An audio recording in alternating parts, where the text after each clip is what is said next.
Lesson 7.3. Now, as I mentioned earlier, factoring is the opposite of distribution.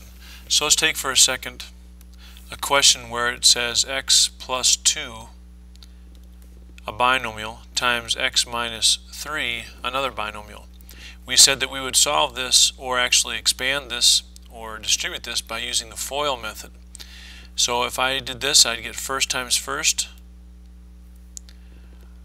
O is outside, inside, and last. When we do it in that order, the two middle terms are terms that will add up. They'll be like terms. In this case, it adds up to a negative x minus 6. So in factoring, we're going to go the other direction. So we're going to go this way when it comes to factoring. So when we're given a trinomial like this, and in referencing our notes here, it is a quadratic trinomial, which means it has a degree of 2. That's the highest power. And a trinomial, we mentioned, means 3 terms. So when we have that, we're talking about how do we factor this trinomial, a quadratic trinomial. Now, there's an example over there, but let's go back to this one and kind of get an idea of how we're going to approach these questions. We want to go the other way. So I would set up my parentheses because I know when I factor a trinomial, I'm going to get two binomials. I know that because that's what happened when we had two binomials and we FOILed them, we got a trinomial. Alright, so let's see this. Well, how do we get this lead term? Okay, well, we got that by taking first times first. So I would go x times x. And if I did FOIL, first times first would indeed give me x squared. My last term is the next easiest one. Okay, negative 6. Well, that's what we have to look at. Now, we don't know the answer. We know it's written up here, but we'd have to say, well, how do you get 6 when you multiply two things together? Well, if I take 1 times 6, or if I take 3 times 2, that all works. But notice that we have a negative 6, which means one of these two numbers has to be negative. So it can either be negative 1 times 6, negative 3 times 2, or 1 times a negative 6, or a 3 times a negative 2. One of those numbers has to be negative. And what we do is we look at it and say, well, which one of those, because remember right here, when we did our FOILing, we had two terms that when you added them together, you got a negative 1x. So this is kind of these are our clues. So we know that we have to have factors of 6, and we have to have a negative 1 as an answer when I add them together. So which pair here gives you a negative 1 as an answer? Well, this one gives you a 5. This one gives you a 1. This one gives you a negative 5 when we add them together now, not multiplying, but now we're looking at it in a different way. We're adding. And this one here gives us a negative 1. So that's the pair we would use. So I'd say x minus 3 and x plus 2. And even though this is backwards, they are the same thing. Remember, x plus 2 is just written second. And that's factored. So that, and I start with that one because if you look at n squared minus 14n plus 40, the process is done the same. I know what this one's going to do. I'm going to have n and n. That's the easiest part when it comes to this kind of question. Next, I look at the 40, and I say, what are the factors of 40? Well, 1 times 40, 2 times 20, 4 times 10, 5 times 8, all those are good. But remember, you can also take a negative times a negative and get 40. So you have to consider that as well. So there's really only 4 different combinations of numbers, 8 if you include the sign changes, but 4 different ways that we can, 4 different things we can look at. So now we say, well, what's the other clue?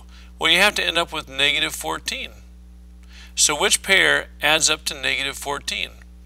Here's 41, 22, 14, close, but not negative 14. And then there's 13, right? So if you look at all these, this one is the one that works out to be negative 14 when you add them together. So there's your negative 4, and there's your negative 10. Now this takes a little bit of practice, so let's try some. Now here I'm not going to do this one because we already did that. Well, I will. I'll do it real quick. First times first, x squared. Outside, 3x, inside 5x, last 15. We add the two middle ones together because they're like terms, and we get plus 8x plus 15. That's last unit. Now let's go the other way. I'm going to factor this, so I'm going to go parentheses. X is first because I know first times first has to be this one, so that's done. Next is 6. 6 times 1, 3 times 2, but I want a negative 6. So I can have a negative 6 times 1, negative 3 times 2, or 6 times a negative 1, or 3 times a negative 2. Which one adds up to a negative 1? In this case, the only one that adds up to negative 1 is this. So minus 3 and plus 2. That was an accident, by the way. I didn't know I was going to get that. That was pretty funny. All right, next one. Parentheses. First term, x and x, because first times first has to get that. Second, 24. What are the factors? 24 times 1, 8 times 3, 6 times 4, and 2 times 12. Look good? Now also, I could get negative 24 and a negative 1, negative 8, a negative 3, negative 6, negative 4, and negative 2, negative 12. All those, if we again we're multiplying these, we're going to get a positive 24 also. Which pair, however, gives us a positive 10? Well, these are all negatives, so that won't work. So which one adds up to 10? These two. So plus 6 plus 4. And that's factored. Now again, if you're not sure, just FOIL, and you'll see if you get that. If you get the right answer. If we FOIL, we get x squared. Outside gives you plus 4x. Inside gives you plus 6x. Sorry, that should be an x. And then last is plus 24. Combine these two together, and we get x squared plus 10x plus 24. It works. That's how you check it. All right, next one. Parentheses. First terms are x's. We have a negative 35, so 7 times 5. And that one of them has to be negative. So those are your two choices there. And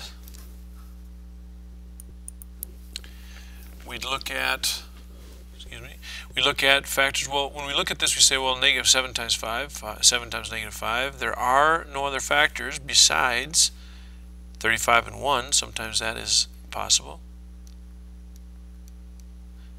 Oops, take that back. So 35 times 1, and let's say the 35 is negative, and 35 times a negative 1. None of these add up to positive 12. None of them work. So this would be a case where you'd say not possible. And actually most trinomials are not factorable. So we're looking at a pretty special case right now when we see that they're factorable. But we're working on that skill. All right, next one, x and x. All right, we say 63. All right, well, we got 7 times 9. And it's negative, so one of those is negative. And I don't have to actually go any further. I know 3 can go into it and so on, but look at this. They have to add up to 2. Well, 7 and negative 9 add up to negative 2. Negative 7 and 9 add up to 2. That works.